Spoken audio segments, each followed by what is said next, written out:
Hello नमस्कार दोस्तों, स्वागत है आपका हमारे यूट्यूब चैनल पर। और आज हम आपको 1857 की क्रांति के असफल रहने के कारणों पर चर्चा करेंगे कि बताएंगे 1857 का जो विद्रोह था वो असफल क्यों रहा, कौन कौन से उसमें कारण हैं। तो चलिए गाइस शुरू करते हैं। 1857 की क्रांति के असफलता के कारण। तो जो 1857 के बारे में पहले हम थोड़ी चर्चा करते हैं। 1857 का जो वर्ष था, ठीक है, वो भारतीयों ने प्रथम बार अंग्रेजों के विरुद्ध विद्रोह किया था। तो इसीलिए 1857 का जो विद्रोह है वो भारतीय इतिहास में काफ़ी महत्वपूर्ण है। तो 1857 का जो वर्ष था उसमें कई राजा महाराजा जो थे, ठीक है, जिनकी अंग्रेजों ने सत्ता हड़प ली थी, ठीक। और कुछ ऐसे संगठन थे जो ब्रिटिश जो हुकूमत से छुटकारा पाना चाहते थे, ठीक। तो ये सभी जो थे ये 1857 में, और सैनिक वगैरह जो सब मिलकर इन्होंने एक विद्रोह किया था, ठीक है। तो उसी 1857 का विद्रोह है, उसे प्रथम स्वतंत्रता संग्राम के बारे में भी जानते हैं, यानी स्वतंत्रता प्राप्ति के लिए प्रथम प्रयास किया था, ठीक है, भारतीयों ने। तो इसमें ये असफल क्यों रहा, तो इसके कई कारण थे असफल रहने के। तो उन जो कारण हैं उन्हीं पर आज हम चर्चा करेंगे। तो इनका पहला जो कारण है वो क्रांति का सीमित क्षेत्र है। तो क्रांति का सीमित क्षेत्र इसलिए था क्योंकि भारत जो है वो बड़ा देश है, ठीक है। तो इसमें कई जो राज्य थे वो अंग्रेजों के पक्ष में थे, यानी जो कुछ राजा महाराजा थे वो अंग्रेजों के समर्थन करते थे, तो उनका अंग्रेजों का समर्थन प्राप्त करते थे, ठीक है, यानी उनका सहयोग अंग्रेजों को देते थे भारतीय राजा, ठीक है। जो राजा जिनकी सत्ता जो थी वो अंग्रेजों ने हड़प ली, तो उन्हीं को, ठीक है, तो उन्हें अपने आप ही, ठीक, उन्हें विद्रोह करने के लिए मजबूर होना पड़ा। तो इस वजह से उन्होंने भारतीयों का, ठीक है, सहयोग लेकर अंग्रेजों के विरुद्ध विद्रोह किया, ठीक है। तो ये सीमित क्षेत्र जो है, अब क्रांति का सीमित जो क्षेत्र था, क्योंकि सीमित जो क्षेत्र थे तो कुछ जो राजा महाराजा थे उन्हीं ने विद्रोह किया था, और सैनिक वगैरह जो भारत में इतने भी जितने भी राज्य हैं, ठीक है, सभी जो राज्य थे उन्होंने एक साथ, ठीक, क्रांति में हिस्सा नहीं लिया था। कुछ ही क्षेत्र थे जो 1857 की क्रांति में जिन्होंने प्रमुख भूमिका निभाई, ठीक है। तो जो दूसरा कारण है वो विद्रोह का सामंतवादी चरित्र, ठीक। अब विद्रोह का सामंतवादी चरित्र था। अब जो 1857 का विद्रोह हुआ था, ठीक है, उसमें कुछ ऐसे राजा महाराजा थे, ठीक है, जैसे हैदराबाद हुआ, ठीक, जिंद हुआ, ठीक, और कई ऐसे जो सिंधिया हुए थे, तो इन्होंने अंग्रेजों का, ठीक है, साथ दिया था। तो इस वजह से जो 1857 का विद्रोह था, ठीक है, अंग्रेजों को दबाने में सफलता प्राप्त हुई, क्योंकि अंग्रेजों ने, ठीक है, इनकी सहायता लेकर भारतीय राजाओं की इस विद्रोह को आसानी से दबा दिया था, ठीक है। बस जो तीसरा कारण है केंद्रीय योजना का अभाव, ठीक है। और केंद्रीय योजना का अभाव भी एक प्रमुख कारण था इनकी असफलता के कारण, क्योंकि इसका कोई जो केंद्रीय यानी इसकी कोई सही योजना नहीं बनाई गई थी, ठीक है, और ना ही कोई योग्य नेता था, ठीक, जो इस बागडोर इसकी क्रांति की अपने हाथ में लेता है, ठीक है। तो इसी वजह से जो इसकी जो एक केंद्रीय योजना का अभाव था, तो इस वजह से, ठीक है, 1857 का विद्रोह जो था वो असफल रहा, ठीक। क्योंकि अगर कोई विद्रोह या कोई भी, ठीक, कार्य करते तो उसके लिए कई प्रकार की नीतियाँ बनानी पड़ती हैं, ठीक, उसे, ठीक है, एक सही आकार देना पड़ता है, ठीक है। लेकिन ऐसा कुछ था नहीं, क्योंकि 1857 का विद्रोह था, ठीक, उस समय, ठीक, यानी संचार व्यवस्था जो थी वो भी काफ़ी कमजोर थी, ठीक है।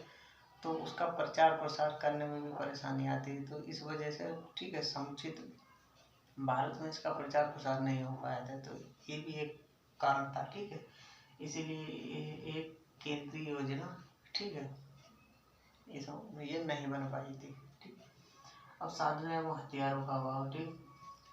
अब भारतीय जो थे उनके पास ना तो साधन थे, ठीक, यानी संसाधन तो थे नहीं, अंग्रेजों की तुलना में काफ़ी कम थे, और हथियारों की भी कमी थी। तो इस वजह से भी ये जो विद्रोह है वो असफलता का कारण था, ठीक है। अब जो भी भारतीय राजा थे, ठीक, अंग्रेजों के खिलाफ जिन्होंने 1857 की क्रांति में भाग लिया, ठीक है, उनके पास कुछ हथियार ऐसे भी अंग्रेजों की तुलना में खराब हथियार थे। अब जैसे तलवार वगैरह जो थी, ठीक है, तो उनका उस समय प्रचलन था, ठीक, लेकिन अंग्रेजों के पास उस समय भी, ठीक है, बंदूक वगैरह थी, तोप थी, ठीक है।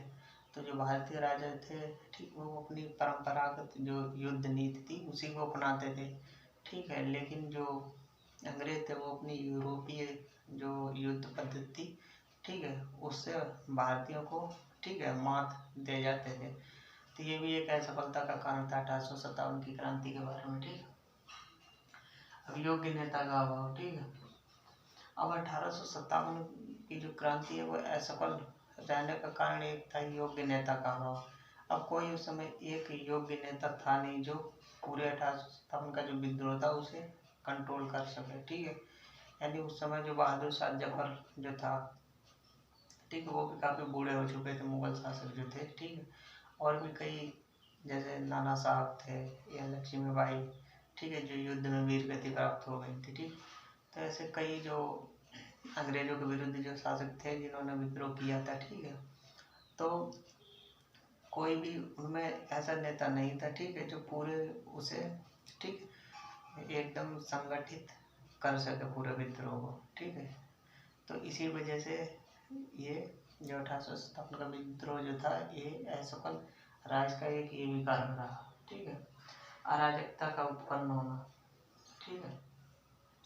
अब अराजकता इसलिए उत्पन्न हो गई समाज में क्योंकि 1857 के विद्रोह के समय जो जनता जो थी और जो राजा महाराजा थे, यानी जो विद्रोह था उसमें हर प्रकार के व्यक्ति थे, ठीक है, उनके पास धन का अभाव था, ठीक है।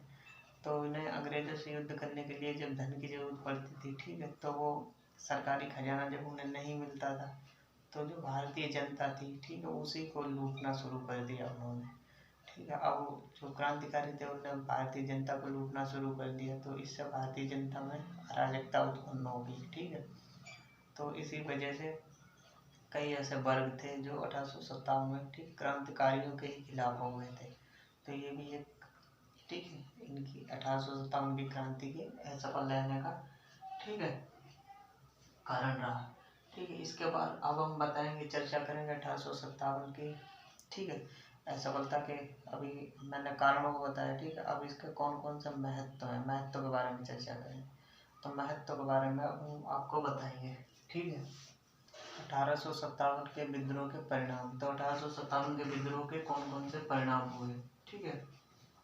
यानी जो 1857 की जो क्रांति थी, ठीक, वो असफल रही और असफल होने के बावजूद, ठीक, उसके कौन कौन से परिणाम हुए, ठीक। तो सबसे पहला जो परिणाम है वो कंपनी शासन का समाप्त होना, ठीक है। 1857 की जो क्रांति हुई इसके बाद, ठीक है, जो ब्रिटिश जो ईस्ट इंडिया कंपनी थी, ठीक है, उसके जो शासन व्यवस्था थी उसमें कई सुधार किए गए, यानी बदलाव कर दिया गया पूरी तरीके से। जो ढांचा था यहाँ का, ठीक है, प्रशासनिक ढांचा, उसमें पूरी तरीके से बदलाव कर दिया गया था। यानी 1857 के बाद जब 1858 का वर्ष आया तो जो कंपनी का शासन था उसे हटाकर, ठीक है, जो इंग्लैंड की महारानी थी, ठीक, यानी ब्रिटिश क्राउन के अंतर्गत, ठीक है, कंपनी का जो शासन था वो खत्म हो गया और भारत में, ठीक है, जो ब्रिटिश क्राउन जो था वो ब्रिटिश क्राउन के अंतर्गत भारतीय शासन जो था वो आ गया था। यानी महारानी जो थी, ठीक है, वो यहाँ की सम्राज्ञी घोषित कर दी गई थी, ठीक है। तो जो कंपनी का शासन था वो 1857 में, ठीक है, 1857 तक रहा और उसके बाद, ठीक है, 1858 में, ठीक, उनमें सम्राट जो है यानी सम्राज्ञी जो थी, ठीक, विक्टोरिया, ठीक, उसका शासन आ गया, ठीक है। यानी महारानी का जो शासन था वो 1858 से शुरू हो गया, ठीक है गाइस। दूसरा, ठीक, इसका कौन सा परिणाम होगा, ठीक, फूट डालो राज करो की नीति।